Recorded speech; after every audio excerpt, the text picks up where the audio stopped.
Assalamualaikum warahmatullahi wabarakatuh. Apa kabar anak-anak semuanya? Semoga selalu dalam keadaan sehat walafiat.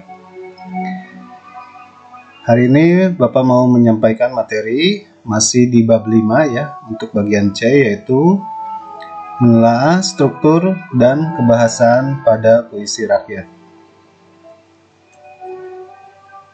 Struktur pada puisi rakyat, pantun, gurindam, dan syair adalah susunan kata atau kalimat yang sesuai dengan ciri masing-masing puisi rakyat, pantun, syair, dan gurindam. Kemudian, ciri-ciri tersebut diterapkan pada puisi rakyat yang kita baca sebagai dasar penulisan struktur puisi rakyat. Struktur puisi rakyat. Ini Bapak sudah buat pantun ya. Ini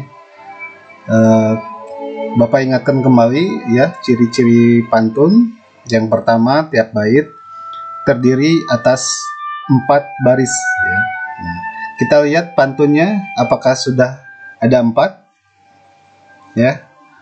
Kita hitung 1, 2, 3, 4 ya. Maka kita tulis pada strukturnya satu bait ada 4 baris. Kemudian berikutnya untuk suku kata ya, jarang kita bahas ya. Langsung ke nomor 3, rima akhir. Setiap baris adalah A, B, A, B. Nah, kita lihat belakangnya bait baris 1 yam, ung, yam, ung ya. Maka kita tulis mempunyai rima M, G, M, G ya, itu sudah terpenuhi ya ciri-ciri pantun. Baris pertama dan kedua merupakan sampiran. Nah, kita lihat baris ke-1 dan kedua, air surut memungut bayam, sayur diisi ke dalam kantung. Maka kita tulis baris ke-1 dan kedua adalah sampiran. Dan yang kelima, baris ketiga dan keempat merupakan isi. Kita lihat, jangan diikuti tabiat ayam, bertelur sebiji, riuh sekampung. Maka kita tulis baris ketiga dan keempat merupakan isi pantun. Nah, antara sampiran dan isi tidak saling sambung atau tidak berhubungan. Maksudnya, baris ke-1 kedua tidak ada hubungan dengan baris ketiga dan keempat ya. Baris pertama misalkan bayam. Nih, baris ketiga ayam ya, tidak ada hubungannya, tidak ada hubungan ya, karena baris ke-1 kedua adalah merupakan sampiran. Nah, itu cara menelaah struktur pada pantun ya. Berikutnya kita bahas kebahasaan pada puisi rakyat ya, pantun, syair, dan gurindam yang harus kalian ketahui. Yang pertama jenis kalimat, yang kedua kata penghubung, yang ketiga kalimat tunggal dan majemuk. Kebahasan berdasarkan jenis kalimat itu ada 5. Yang pertama kalimat perintah, saran, ajakan, seru, dan kalimat larangan. Yang pertama kalimat perintah berisi memberi perintah atau suruhan. Contohnya, buanglah sampah pada tempatnya. Nah, itu adalah perintah ya. Berikutnya kalimat saran berisi saran yang baik kepada orang lain, ditandai sebaiknya, seyogyanya. Contohnya, sebaiknya kau pikir dahulu. Nah, itu adalah merupakan saran ya, sebaiknya. Berikutnya, kalimat ajakan berisi ajakan kepada orang lain. Ditandai ayo, mari. Contohnya, mari kita jaga agar lestari ya. Itu mengajak ya, mari kita jaga agar lestari. Berikutnya kalimat seru berisi ungkapan rasa hati, kagum, heran, senang, dan sedih ya, ditandai alangkah, betapa, bukan main. Contohnya, alangkah indahnya alam Indonesia ini. Berikutnya yang terakhir adalah kalimat larangan, berisi larangan pada orang lain melakukan kegiatan, ya. Jangan hindari. Contohnya, janganlah berprasangka buruk kepada sesama. Itu berdasarkan jenis kalimat. Berikutnya, kebahasan berdasarkan kata penghubung. Yang pertama, kata penghubung tujuan, menjelaskan maksud dan tujuan suatu tindakan yang ditandai dengan kata supaya, untuk, agar, guna. Kata penghubung sebab, menjelaskan peristiwa terjadi atas sebab tertentu yang ditandai dengan kata sebab, sebab itu, karena, oleh karena itu. Berikutnya, kata penghubung akibat, menggambarkan peristiwa atau tindakan terjadi atas sebab tertentu yang ditandai dengan kata sehingga, sampai, akibatnya. Dan yang terakhir, kata penghubung syarat, menjelaskan suatu hal bias terpenuhi apabila syarat yang ada terpenuhi, yang ditandai dengan kata jika, jikalau, apabila, asalkan, kalau, bila mana. Itu kebahasaan berdasarkan kata penghubung. Berikutnya, kebahasaan kalimat tunggal dan majemuk. Kalimat tunggal adalah kalimat yang memiliki satu subjek dan satu predikat. Contohnya, pagi-pagi saya sarapan. Kalimat majemuk adalah kalimat yang memiliki lebih dari satu subjek atau satu predikat yang terjadi penggabungan dua kalimat dasar atau lebih. Nah, kalimat majemuk itu terbagi beberapa, ya. Yang pertama, majemuk hubungan syarat, ditandai dengan jika, seandainya, asalkan, apabila, andaikan. Contohnya, jika hidup bermalas-malasan, masa depan tak tentu arah.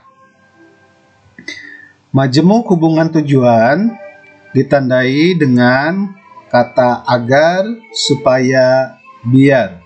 Contohnya, agar hidup tercapai tujuan, hendaklah pemuda rajin belajar. Berikutnya, kata majemuk hubungan konstruksif ditandai dengan kata walaupun, meskipun, biarpun, kendatipun, sungguh pun. Contohnya, walaupun belajar banyak godaan, tetaplah teguh mencapai harapan.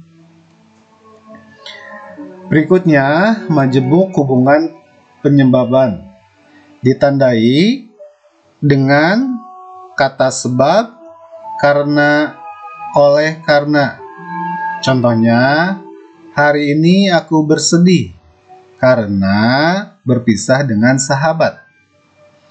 Berikutnya, majemuk hubungan perbandingan ditandai dengan kata ibarat seperti bagaikan, laksana, sebagaimana, lebih baik.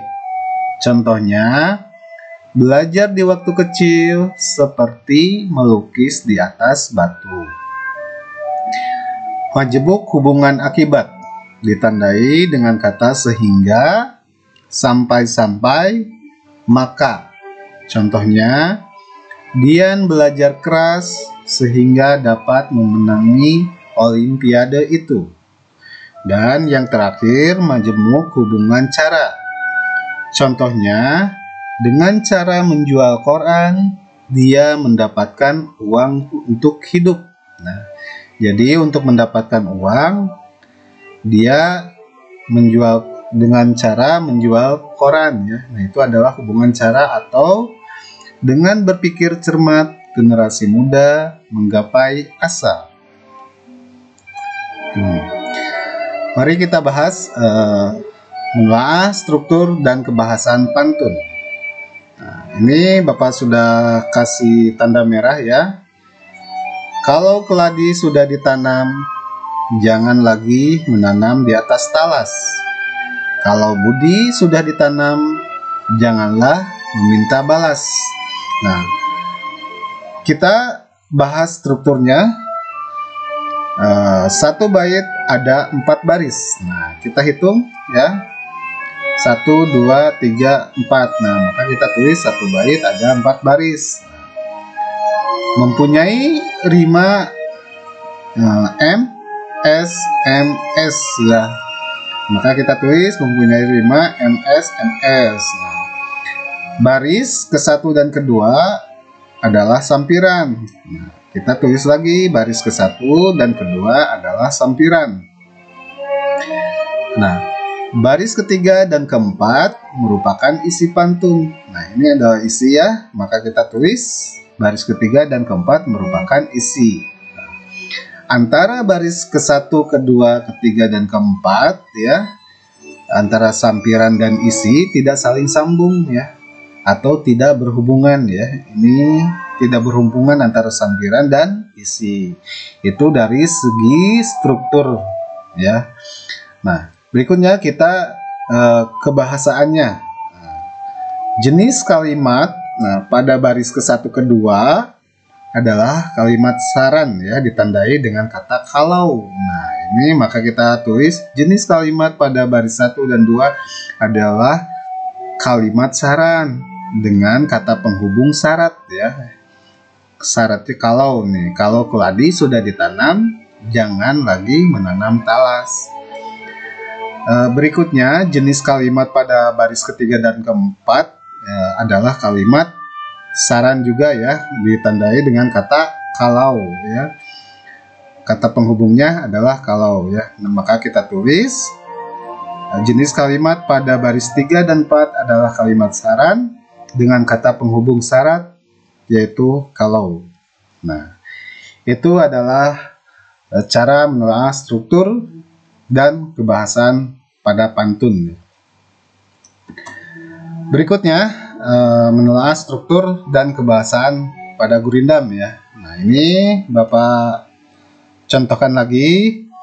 Sayangilah orang tua dengan sepenuh hati. Itulah cara menunjukkan bakti. Nah, ini setiap bait itu ada 2 baris ya.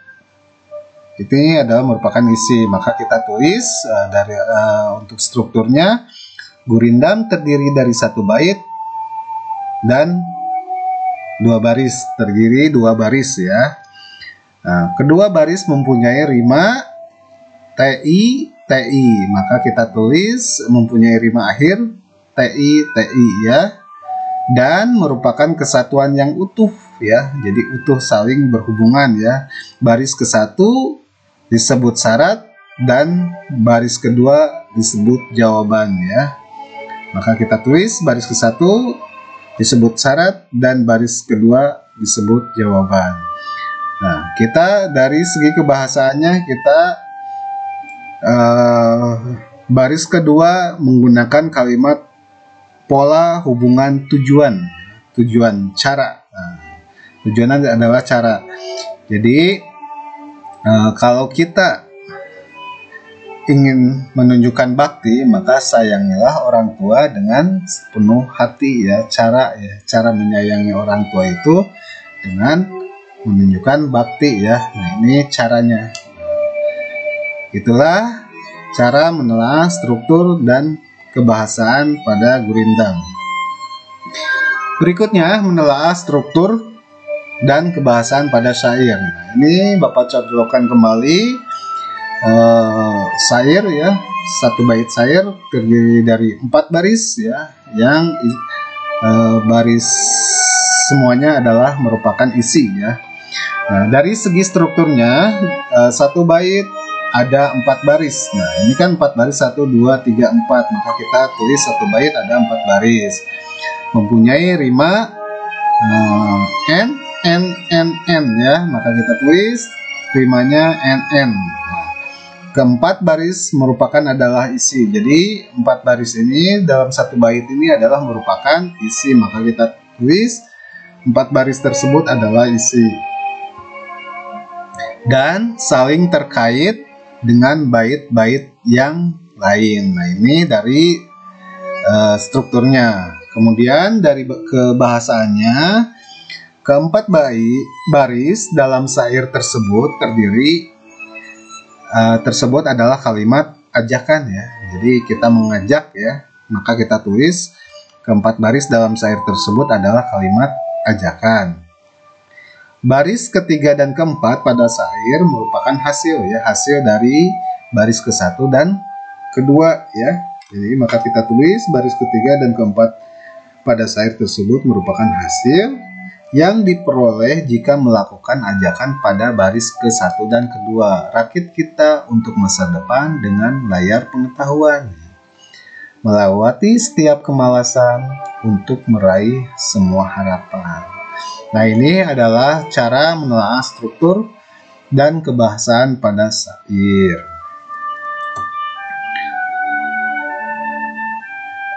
Nah, tugasnya yang dikerjakan ya. Nah, ini minggu pertama adalah pantun, minggu kedua gurindam, dan minggu ketiga adalah syair. Nah, ini Bapak sudah kasih ya contoh pantunnya. Silahkan kalian telaah ya struktur dan kebahasaannya ya, seperti tabel seperti ini ya. Nah, silakan kalian isi ya.